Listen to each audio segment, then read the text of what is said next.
Welcome to our Professor podcast. I'm Micah Sander. I'm Carter Green. And in this episode, we talked with Professor Swapna Banerjee. Professor Swapna Banerjee focuses on women, servants, children, fathers, masculinity, and family history. She received her BA from Presidency University, her MA from University of Calcutta, and her PhD from Temple University. She is the author of Fathers in a Motherland, Imagining Fatherhood in Colonial India, Men, Women, and Domestics, Articulating Middle-Class Identity in Colonial Bengal, and co-editor of Mapping Women's History. Supported by the Australian Research Council, she is currently working on a joint project that historicizes the traveling Indian ayahs and Chinese amahs of the 19th and 20th centuries. She was the Endowed Chair in Women's and Gender Studies from 2016 to 2018 and has been selected as a distinguished scholar for the Advanced Research Collective at the CUNY Graduate Center. A student who has had a class with Professor Banerjee is here today with us. Johnny, welcome to our Professor podcast. Hello, everybody. It's great to be here. Welcome, Johnny. Johnny, what is it like taking a class with Professor Banerjee? Well, it kind of sucks that I took her during when we were still stuck in Zoom land. So I felt like I didn't appreciate her in like an actual class. So I felt like she had a tough time trying to teach during through black screens. So I was just there listening and like kind of scared at the same time because so I was like, oh, I have to do really good. So because I wanted to major to become history. So I want her to know my name at the end of the class. But at the end, she was super nice. I learned a lot of stuff, but like I said, it sucks that I never took more classes with her. Now, Johnny, Jonathan, can I call you Jay? You could call me Big J. Big J. Cutting that. Oh, really? Okay. When it comes to workload and teaching style, how would you describe what a student can expect going into one of Banerjee's classes? Like I said, looking back at the workload, the work was decent for like a regular history course. You would be assigned your typical reading your primary, secondary sources relating to like the social construction of like her field. So like it was a bunch of gender, family, household readings, and then like I said, it was doing Zoom, so it was kind of hard to actually obtain the material because like I just had the Zoom class there. And another thing is like, I didn't really like doing the discussion board post that we had to do every week. So I don't know in today's history courses we do it because I know when I'm taking Professor Mansi today, we don't do that. What I remember is that she always offer like office hours if like anybody needed help because I remember in the beginning of this semester she all made us choose a presentation to do. So this is like my first time reading like a big article from John Locke. So I was like, can you help me? Because I didn't really want to read 200 pages. She was like, yeah, here's some prime examples. I'll just skim through this. And then the day before the presentation, she was like, this is what you need to fix and then all that. And then she worked very good on one-on-one. I've noticed that as well. I think we both dealt with Zoom land things, and she's very accommodating and very good in a one-on-one. Yes, Professor Banerjee is an amazing person, and I think we had an equally amazing conversation with her, and I think let's just get right to it. Everybody, please welcome Professor Swapna Banerjee. Yes, Yes. indeed. All right.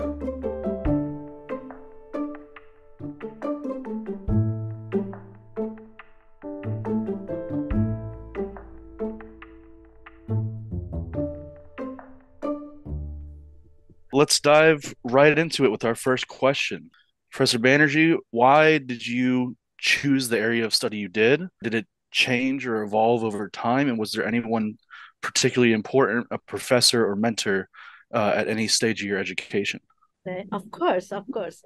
We historians, we love to recount origin stories, and just like history, we study history as a process. We got into it also as a very long process. To answer your first question, ever since I left high school, like you guys, I decided to major in history. So I have a very long standing relationship with history. I got into a very premier institution in India, which is also the oldest college in Asia, originally set up by the British in 1817. So it has an admission process. We have to go through an admission test and blah, blah, blah. And they select a handful of 25 students. So I was privileged to be part of that institution where almost every single Indian, starting from India's first president to any eminent historians you can think about, who and revolutionaries, thinkers, they have attended that institution. So I was nurtured in that historical culture and being taught, I wouldn't say mentored, but taught by very eminent, influential historians.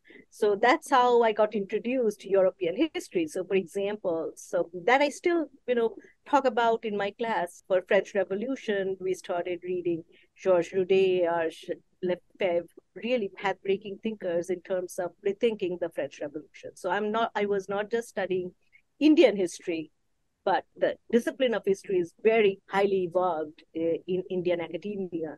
So I would say that I got the best of education there.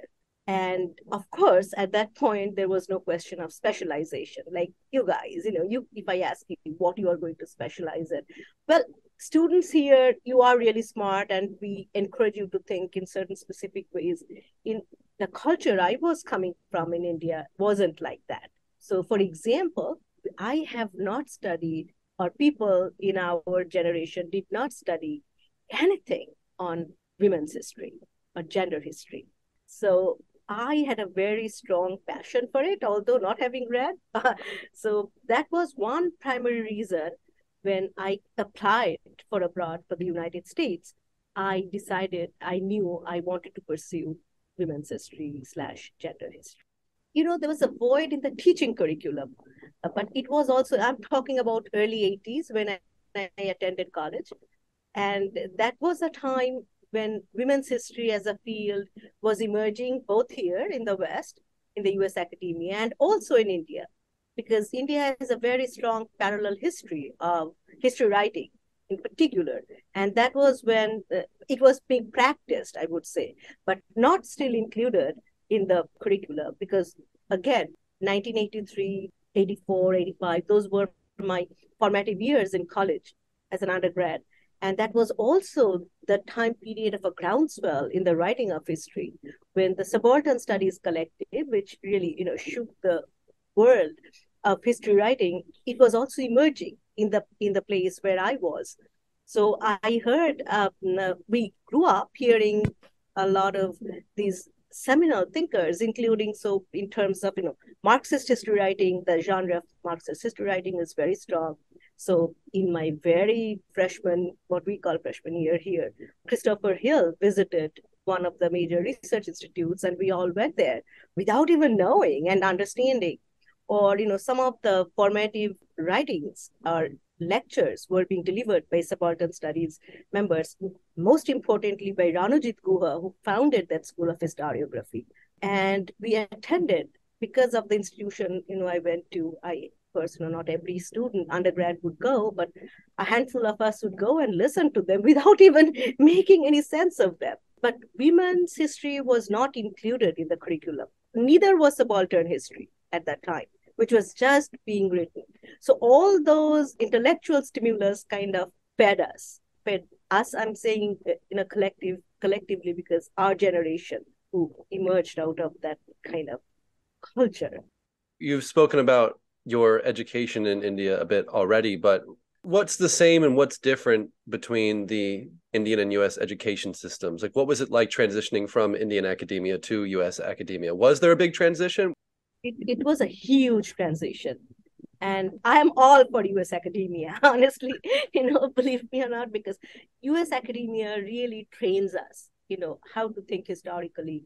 And most importantly, it trains us as a writer. Because in India, as I said, we still had the colonial hangover and everything was given to you. We had no choice. We covered an immense amount of historical material. So that was the edge that we had, coming from India, that I could talk about any history from ancient Greece to modern Cold War, and covered pretty much every area of the globe, except, however, Africa and Latin America. Those were the two major lapses, again, in the syllabus. But in US, the biggest challenge was I did not know how to write. No, I could write in correct English, but I did not know how to cite sources or how to make an argument, because that was not being encouraged. And even now, that's not the strength of Indian history as I knew it. Things have changed a lot in India as well. in the more than 3 decades that I have passed here. So the biggest challenge was I thought I wrote a very good paper because I was so taken aback by the wealth of resources here. I came to a school, which is pretty progressive. I went to Temple University and also had the benefit of the South Asian studies at Penn, University of Pennsylvania in Philadelphia. And the historian who guided it is a major figure in the field. So Dr. David Ludden, who's now at NYU, he guided me. And I also had the benefit of a very important Indian scholar who happened to be at the New School, and then he joined Columbia, Partha Chatterjee, who mentored.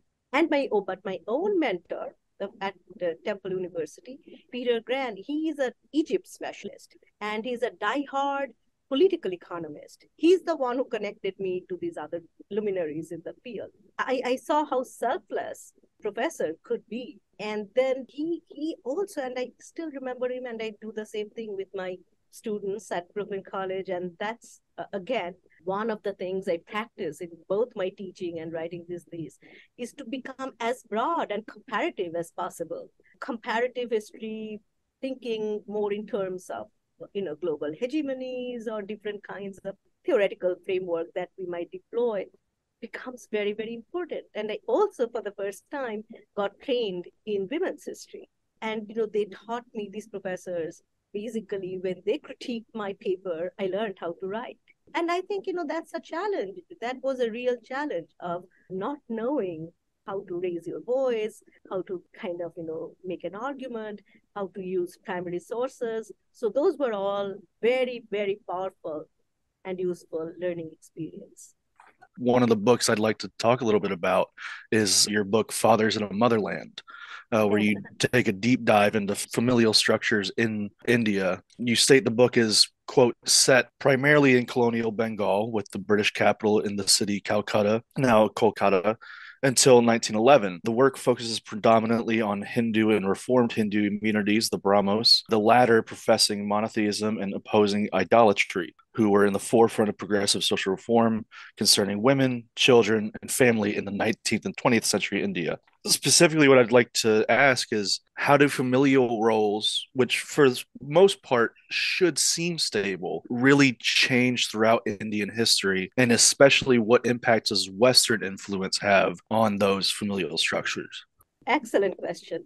And, my first premise is, I question this unchanging nature of history or structure. So I basically look at family, as a very fundamental form of social organization, as an institution which evolved over time. So in other words, what I emphasize and what I believe in and what I teach and what I practice in writing is that family is a historical and a social construct that evolved over time. And, Indian history is so long because it goes back to, antiquity, 3,000 years before the birth of Christ, and it's so diverse. That's why the first part you read, that I really have to qualify who am I talking about. So I focus on a narrow group of people who were elites and who were all Western educated, because India was under British colonial rule from 1757 through 1947. So 200 years. And the Europeans were there from 1600. Europeans were in India. In ancient times, the Bactrian Greeks and all were there, but coming back to the modern period, it was the Portuguese who first set their foot on Indian soil in the year 1498. But the British went there in 1600. Then there was Dutch, there was the French. So they had their small, enclaves or influences, and they went there as traders in Indian society. But the maximum influence was definitely wielded by the British, who introduced new changes in education, bringing in Western education, Western style education, replaced Persian as the official language of India into English. And then India has so many different languages, including thousands of dialects. At present, India has 23, 24 constitutionally recognized languages, with English as the official language. So these leaders I'm talking about, they were actually social reformers mostly, and they were also literary activists because they were also very heavily engaged in one or the other form of literature. And again, India has a very strong print culture.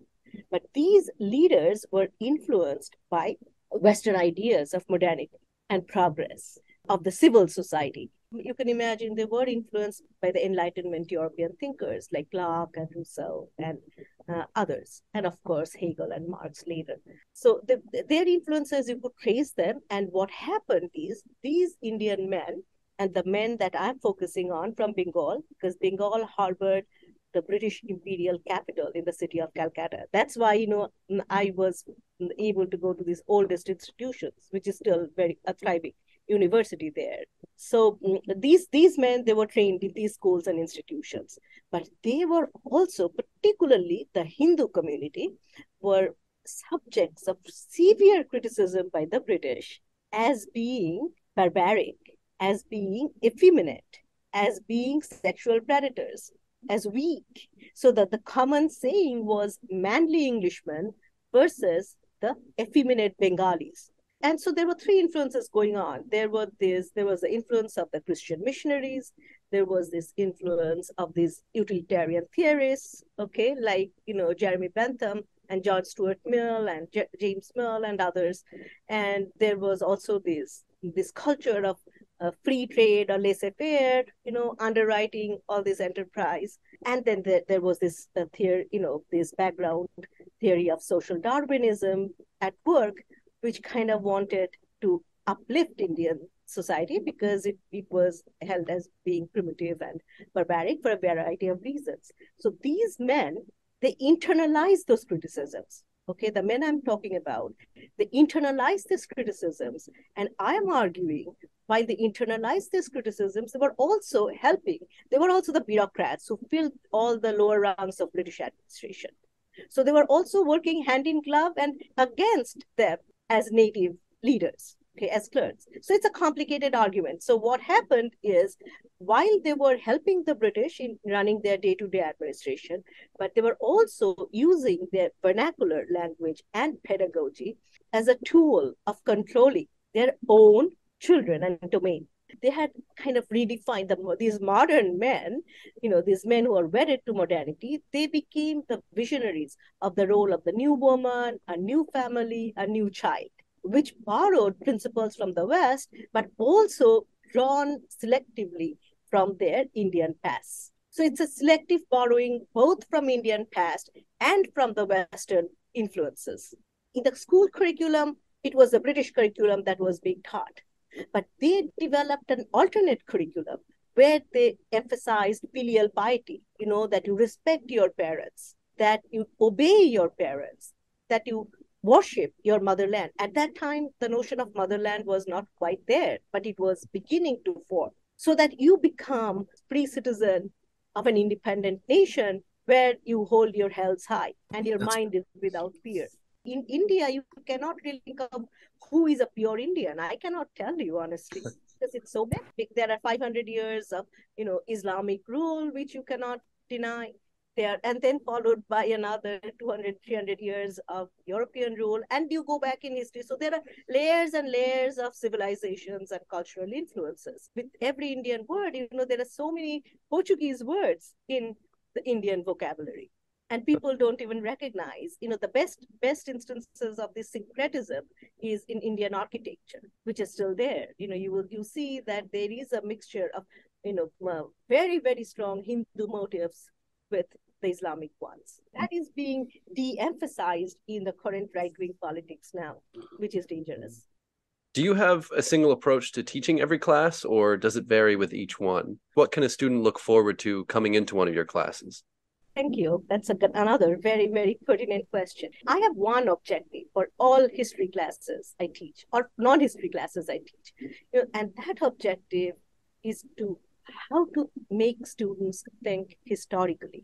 And that I have found very effective because I offer a lot of courses, like not only the shaping, but also the courses in education department, which are, the social studies major need. And they don't know how to think historically. We always talk about historicizing your subject, putting your subject matter in